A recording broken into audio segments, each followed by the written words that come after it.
सरस्वती जी और उनकी बहू रश्मि के बीच एक दिन बहस छिड़ जाती है। आखिर किसका काम ज्यादा आसान है, बहू का या सास का? माँ जी, सास को काम ही क्या है, आपके सारे काम उंगलियों पे तो हो जाते हैं। कुछ भी। हाँ, हिसाब तो उंगलियों पे ही हो जाता है ना। अरे बेटा, ऐसा सिर्फ अभी लगता है। जो मुझे करना पड़ता है ना, वो तुझे करना पड़े तो समझ आएगा कि असली काम का पहाड़ कैसा होता है। ठेले बराबर वजन भी नहीं है आपके काम में, और बात पहाड़ों के वजन की कर रही हैं आप।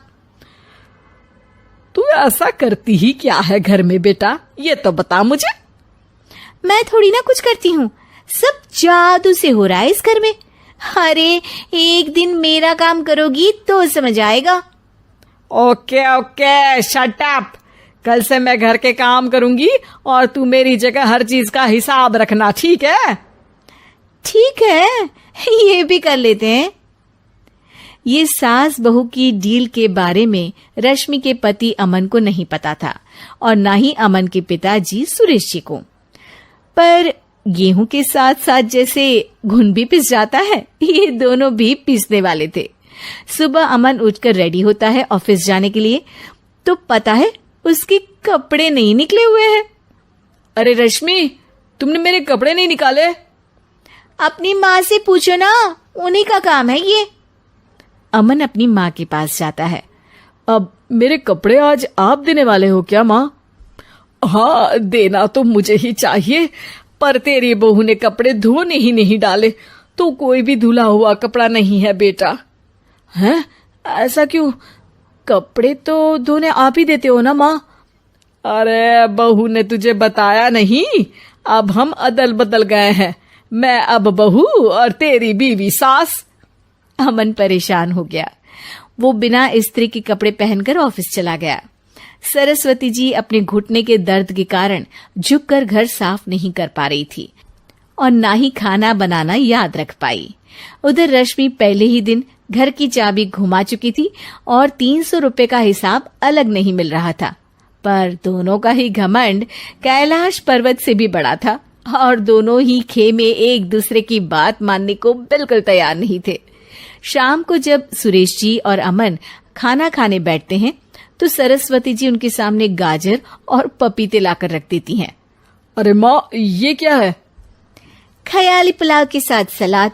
माँ जी खाना बनाना भूल गई लगता है। अरे एक एक चमन्नी का हिसाब है मेरे पास, खाना बनाना कैसे भूल जाऊंगी? ये तो मैंने पढ़ा था कि फल फ्रूट खाने से सेहत अच्छी रहती है, इसीलिए ये ले, एक फल खा ले। रात को सुरेश जी और अमन अपनी मीटिंग बिठाते हैं अकेले में।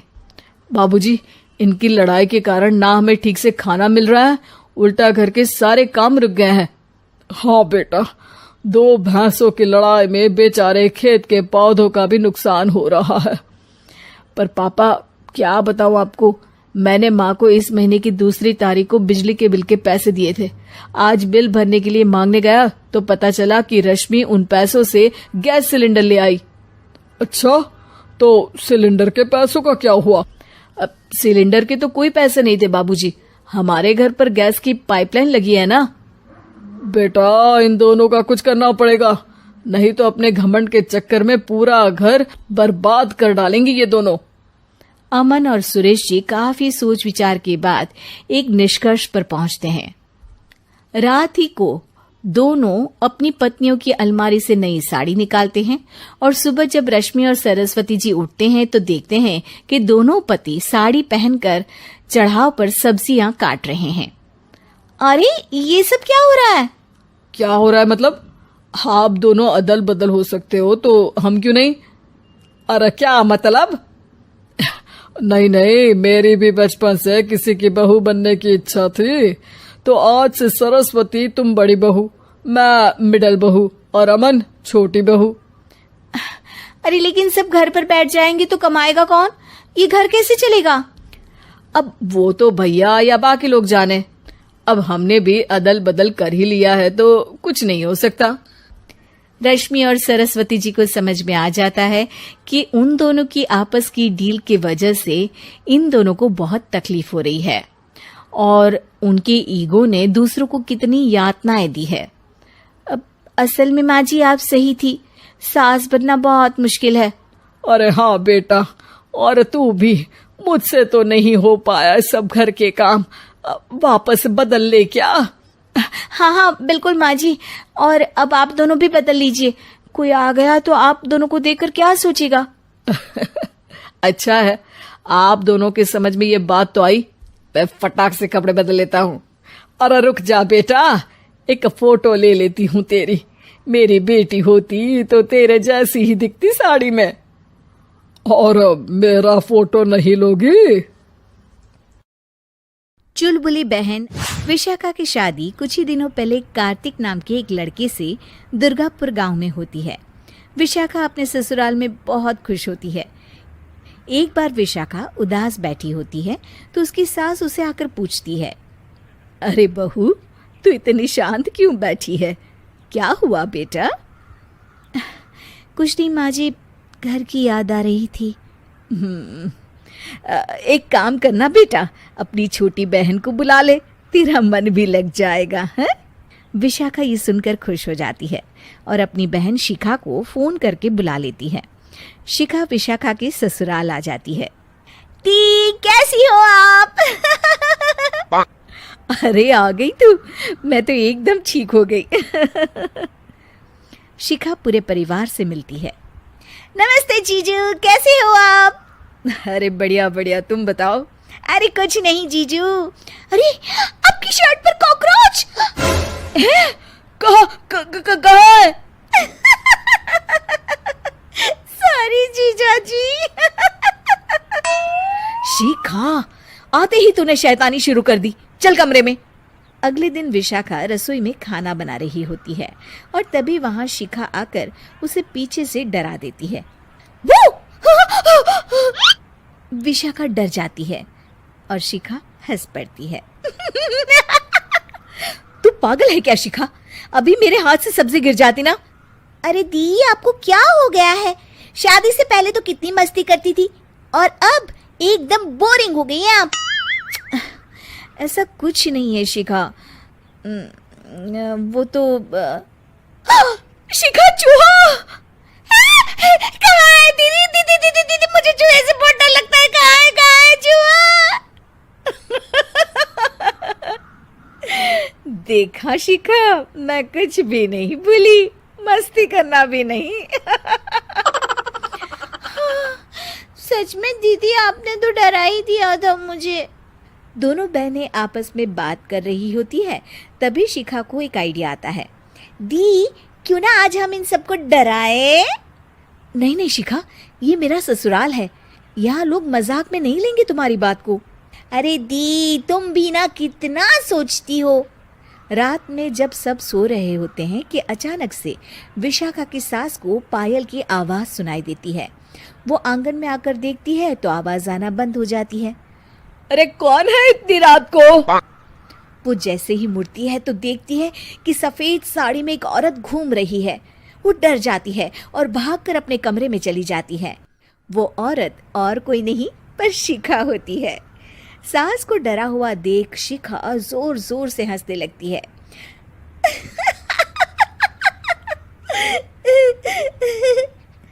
अगले दिन शिखा ये बात विशाखा को बताती है।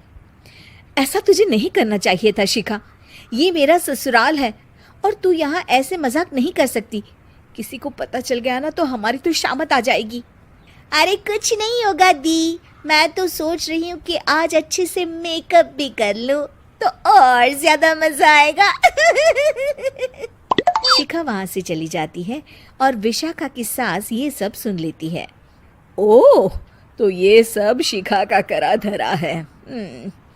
रात में जब पूरा घर सो रहा होता है तो शिखा फिर से मेकअप करके आती है और पायल की आवाज फोन से बजाकर टहल रही होती है घर में। तभी उसके ससुर आ जाते हैं। शिखा जैसे ही उनको डराती है वो अचानक से गिर पड़ते हैं और बेहोश हो जाते हैं। शिखा ये देखकर डर जाती है। अरे अंकल जी, क्या हो गया आपको? दी, जीजू, जल्दी आओ। अंकल जी उठिए ना। सारे घर वाले वहां आ जाते हैं। अरे पापा, क्या हो गया आपको? क्या हुआ शिखा? ये बेहोश कैसे हो गए? अरे तूने डराया क्या इन्हें ये चुड़ैल जैसा मेकअप करके? हैं? आंटी जी, मैं तो बस मजाक कर रही थी। मुझे नहीं पता था कि अंकल इतना ज्यादा शॉक्ड हो जाएंगे। तुझे पता है ये दिल के मरीज है। हे भगवान, इन्हें तो दिल का दौरा पड़ गया है। शिखा घबरा जाती है। क्या दिल का दौरा? तेरी वजह से आज इनकी ये हालत है। इन्हें कुछ भी हुआ ना तो तू जेल जाएगी, समझी? शिखा रोने लगती है। नहीं नहीं आंटी जी, ऐसा मत बोलिए, अंकल को कुछ नहीं होगा। तभी ससुर को छींक आने वाली होती है। वो छींक रोकने की कोशिश करते हैं, लेकिन फिर भी उन्हें छींक आ जाती है और उनकी आंख खुल जाती है। अंकल, आप ठीक तो है ना अंकल? ससुर और सास हंसने लगते हैं। क्यों बेटा, सिर्फ तुम्हें ही मजाक करना आता है क्या? है तो क्या पापा बेहोश नहीं हुए थे? अरे नहीं नहीं, मैंने ही प्लान बनाया था ये। पर क्यों माँ? क्योंकि विशाखा को लगता है कि ये उसका ससुराल है। उन्हें ऐसी मजाक वाली बातें पसंद नहीं आएगी। पर उन्हें ये नहीं पता कि अगर ये दोनों बहनें शेर हैं तो हम भी सवा शेर हैं। ये तो बिल्कुल सही कहा आपने आंटी जी।